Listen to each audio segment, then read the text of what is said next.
Oi, pessoal, aqui é a Prof. Camila de novo. A gente vai estar fazendo esse videozinho para fazer uma explanação, uma explicação dos principais tópicos que vocês estudaram aqui na Lesson 1, certo? Então vamos dar uma olhadinha aqui no PDF. Vocês abrem o PDF, né? Muitos de vocês já relataram que estudaram, já fizeram os exercícios. E eu queria fazer um percurso aqui com vocês e preparei uma explicação de, enfim, um ponto gramatical que eu acho que é interessante de a gente revisar, ok? Então vamos lá. Vocês têm aqui no Warming Up um aquecimento, né? Nice to meet you. Então vocês nesse módulo vocês vão conhecer a história da Rosa, né? Que é uma intercambista brasileira, vai estudar nos Estados Unidos e a gente vai conhecer um pouco do percurso dela enfim, né? No país, as questões culturais, né? Pelas quais ela vai passar, né? E, enfim, né? O contexto universitário e tudo mais. Aqui a gente tem um diálogo da Rosa com a Carly e a Christine, né? Que são as roommates dela, né? As housemates, na verdade, né? São as pessoas que moram com ela, né? As colegas de casa, housemates. Muito bem.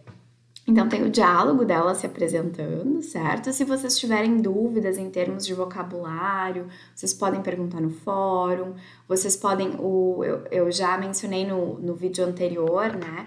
A questão do Google Tradutor, que é uma ferramenta excelente também, que pode apoiar vocês, certo? Então, temos esse primeiro diálogo. Depois a gente começa, né, com o primeiro conteúdo das aulas, em geral, é greetings, né, que são os cumprimentos, greetings and goodbyes, e as despedidas também, né. Então, aqui vocês têm todos os greetings, os goodbyes, alguns exemplos, né, que vocês podem utilizar. Depois aqui, ó, introducing yourself, né, se apresentando. Aí aqui eu tenho um probleminha de tradução, tá, gente? Não sei se vocês viram, né? Mas my name is, a tradução seria meu nome é, né? E não oi. E I am, or I'm, né? Christine Miller, eu sou, né? A Christine. Então aqui a gente teve um probleminha na tradução do PDF, tá? A gente tá trabalhando ali para fazer alguns reparos nos PDFs, mas não são muitas coisas que aparecem, assim, alguns errinhos apenas. Bom, e aí vem uma seção bem importante, being polite, which means ser educado, né? Polite é no sentido de educado, e essa é uma questão bem importante, né? Porque aqui a gente tem como exemplo um diálogo dela com o diretor, né, the director da college em que ela está estudando. Então, é importante que a gente aprenda algumas expressões de formalidade, né? Então, aqui, novamente, um diálogo. E aí, algumas expressões aqui, né? O nice to meet you, prazer em conhecê-la, que também pode ser glad to meet you, pleased to meet you.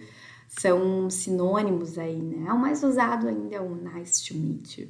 E aí, o também, né? Prazer em conhecer você também. Nice to meet you, too. Muito bem. E aqui, as polite expressions, super importantes, né?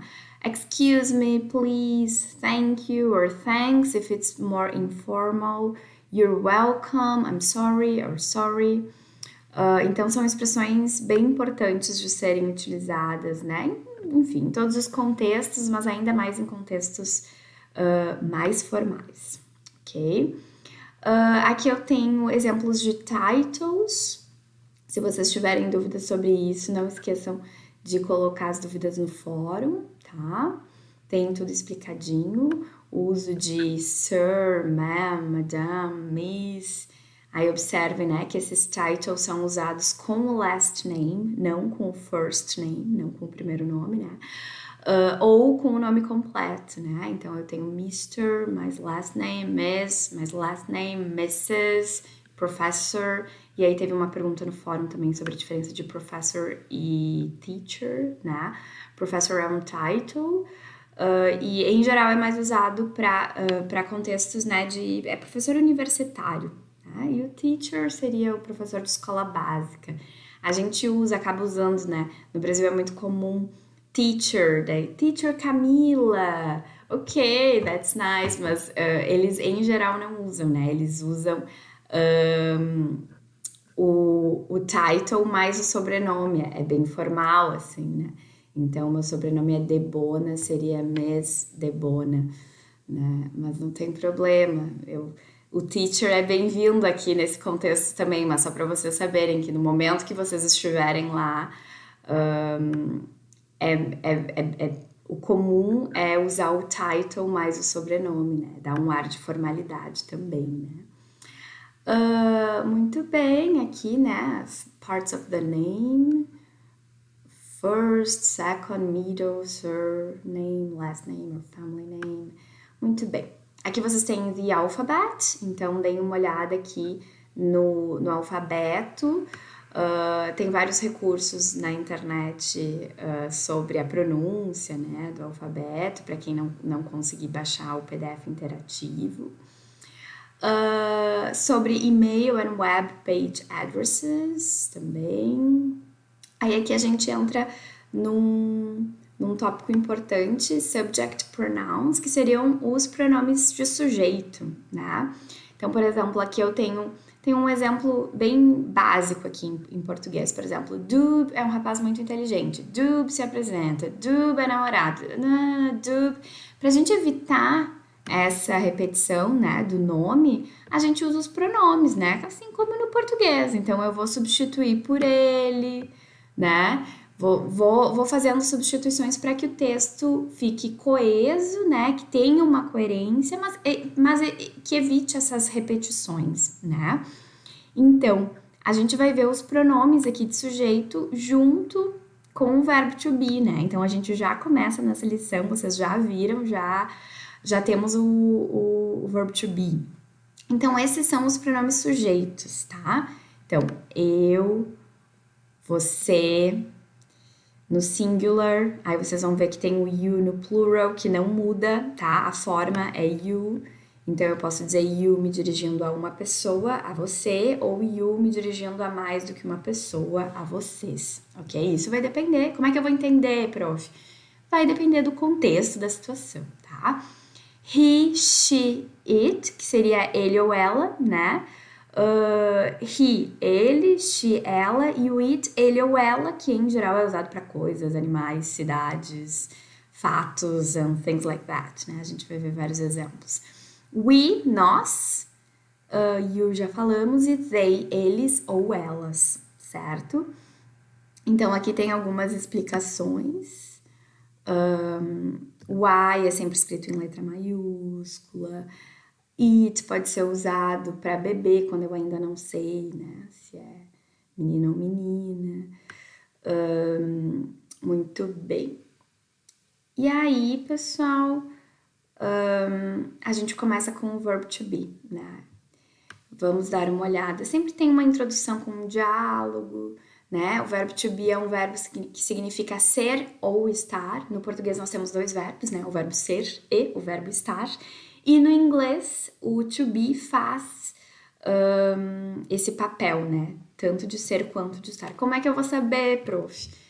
Vai entender pelo contexto, né? Então, muito bem. Aqui eu tenho o affirmative do verbo to be, ok? Então, aqui, ó, I am. Aí tem as possibilidades de contração. I'm, you are, you're, his, she's, e assim por diante, ok? As contractions são bastante utilizadas na fala, né? Numa escrita mais formal, a gente prioriza, né, a forma full form, a forma inteira, completa. Mas, enfim, na fala, mensagens de, né, no texting, ali do dia a dia, as contractions são bastante utilizadas, tá bem? Então, essa é a forma affirmative. Vejam que eu tenho basicamente três formas, né? O am, pro eu, o are, para you, we, you e they, e o is para he, she e it, certo? Apenas essas formas. Para quem acha que o inglês é difícil em português, façam aí a conjugação, né? Eu sou, tu és, ele é, nós somos, vós sois, eles são, né? E fora o estar, né? Eu estou, tu estás, enfim. E aqui no inglês a gente tem 3 formas, ok? Do verbo to be conjugado. Muito bem. Aqui o negative, como é que eu faço para negar? É só botar o no? Não, não é só botar o no, é o not, né? É o not que vem depois do verbo, tá? Depois do verbo to be, observem. E a contraction também, vocês têm aqui possibilidades de contraction com you're not ou you aren't. Tem mais essas 2 possibilidades, aren't e isn't, em vez da apóstrofe, né? E o verbo to be junto com o pronome, vocês podem fazer dessa forma também, tá? Muito bem, very good. E o interrogative, aqui vocês já têm também a forma no interrogativo, que é qual é a forma, né, de eu fazer perguntas no inglês com o verbo to be. Eu vou passar o verbo para frente do pronome, tá? Então, em português eu posso fazer uma afirmação do tipo you are, né? Você é. You are a teacher, for example. Você é professora. Para eu fazer a pergunta, eu tenho que passar o are para frente, né? Vou mostrar exemplos aqui para vocês. No português, desculpa, eu comecei falando do português, né? No português, eu simplesmente vou mudar a minha entonação. Então, eu digo, você é professora, estou afirmando, e digo, você é professora, estou fazendo uma interrogação, né? Mas no inglês, eu vou fazer uma alteração aqui na forma, né? Eu vou na ordem. Então, eu passo para frente o verbo to be. Am I? Are you? Is he? Is she? Is it? E assim por diante. Muito bem. Então, aqui, ó, vejam bem. Are you Rosa? Que eu tô perguntando, você é a Rosa? Observem, né, que o verbo veio para frente. O verbo to be veio para frente. Se fosse uma afirmação, seria you are Rosa. Ponto final, ok? Muito bem. Então, aqui eu tenho as short answers. Deem uma olhadinha. Am I right? Yes, you are. Em vez de dizer simplesmente só yes, fica aquela coisa seca, né? A gente coloca as short answers com o verbo to be também. Muito bem, gente. Então, aqui vem os possessive adjectives, tá? O que a gente chama de pronome possessivo em português, ok? E aí, vocês têm uma listinha aqui dos pronomes, tá? Então, esse aqui seriam os subject pronouns, os pronomes que conjugam o verbo, né? Que vocês viram ali com o verbo to be. E esses aqui são os possessive adjectives, são os pronomes possessivos, no português, né? Se refeririam ao possessivo. E aí eu quero mostrar para vocês, eu preparei alguns exemplos do que pode confundir vocês, né? Então, aqui seria eu, I, né? Que conjuga o verbo, o pronome que conjuga o verbo, e o my é o meu, certo? Mesma coisa, you, você, your, seu, ou teu, né? Tua, né? O português tem variações ali também em relação a gênero, né? E assim por diante. Então, pessoal, eu preparei aqui uma review, né? Uma revisão em relação ao verbo to be, o verbo to be e aos possessive adjectives, tá? Que podem surgir dúvidas em relação a isso, eu inclusive já vi uma dúvida no fórum, tá? Então eu botei aqui the first example, example 1. Mike is my dog, ok? Então, Mike é o meu cachorro. Eu posso substituir Mike, como a gente viu ali, né? Pelo pronome it, que é o pronome sujeito. E aqui eu tenho it is my dog, it is my dog. E aqui na forma contracted, it's my dog, ok? Então, aqui a gente tem apóstrofe S, esse Szinho aqui se refere ao verb to be, tá? Muito bem. Aí, aqui eu coloquei exemplos com o possessive adjective. Its food is here, ok? Traduzindo para o português, seria a comida dele está aqui, né? E esse dele se referindo, por exemplo, ao Mike, né? Ao cachorro. Muito bem. Então, eu traduzo no português, né? A comida dele está aqui, ou sei lá, a sua comida, esse seu se referindo a essa terceira pessoa, ele, né? Mas eu queria chamar a atenção de vocês em relação ao verbo to be. Its food is here. Esse is, a comida dele está aqui, ele concorda com food, ok? E mesma coisa aqui nesse exemplo. Its clothes are dirty. Então, o are aqui, o verbo to be, as roupas dele estão sujas, né? Esse are concorda com clothes, que é o substantivo ali, né? O núcleo do sujeito, como a gente diria, né? Então é só para não confundir, porque às vezes as pessoas veem esse its, confundem com esse its aqui e acham, ah, não, como assim its? Aí de repente aqui tem are, né? Não, peraí. Isso aqui, esse aqui é um adjetivo, né? No inglês a gente chama de um possessive adjective, um adjetivo possessivo que está acompanhando clothes. E a concordância é are, certo? Porque as roupas são, tá no plural aqui, ok? E aí depois, no exemplo 2, vocês têm algo semelhante, por exemplo, you are my friend, você é meu amigo, e aí a forma contracted do verbo to be, né? You're my friend. Depois eu coloquei exemplos aqui com smile e com eyes. Por exemplo, your smile is beautiful. O que é esse is aqui? Esse is está concordando com smile, não está concordando com your, ok? Porque o your é uma palavra que está acompanhando o smile, dizendo seu sorriso é bonito, ok? E aqui com o plural, your eyes are green. Então esse are concorda com eyes no plural, ok? Então mesma coisa. Ai, como assim? Tem o you aqui e aí eu tenho de repente o verbo to be is, certo? Não, peraí, esse is está concordando com smile, porque isso aqui não é you, é your, ok? É o pronome, no inglês a gente chama de possessive adjective, o possessivo, certo? Então isso pode gerar alguma confusão, já vimos dúvidas sobre isso no fórum. E aí depois, gente, continuando a apostila, vocês têm ali countries and nationalities, tem sempre um diálogozinho ali da Rosa, né, ali no aeroporto. Vocês têm todo o vocabulário em relação a isso, as bandeiras ali, né, flags, countries and nationalities, deem uma olhada nisso. E para finalizar, vocês têm um textinho, esse textinho se chama No Hugging, Please. É um texto que vai abordar questões culturais em relação aos... Aqui, né, a Rosa chegando nos Estados Unidos, querendo abraçar já as housemates dela e gera, assim, um certo constrangimento, né? E aí é muito legal, né, todo esse material, porque vai abordar muitas questões culturais também, né? Essa questão do physical contact, que para a maioria dos brasileiros é algo, né...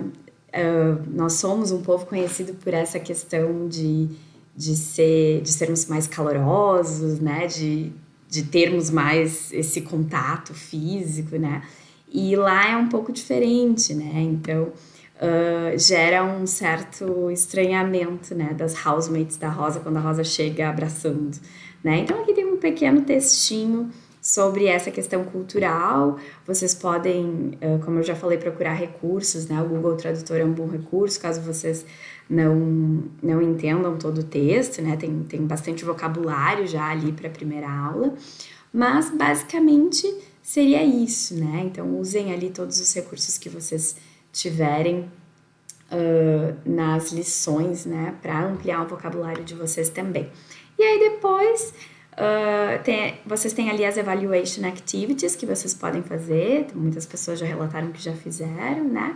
E um material complementar, certo, gente? Então, esse é um resumo, né, do PDF, dos principais conteúdos da Lesson 1 do inglês. É isso por enquanto. Um abraço!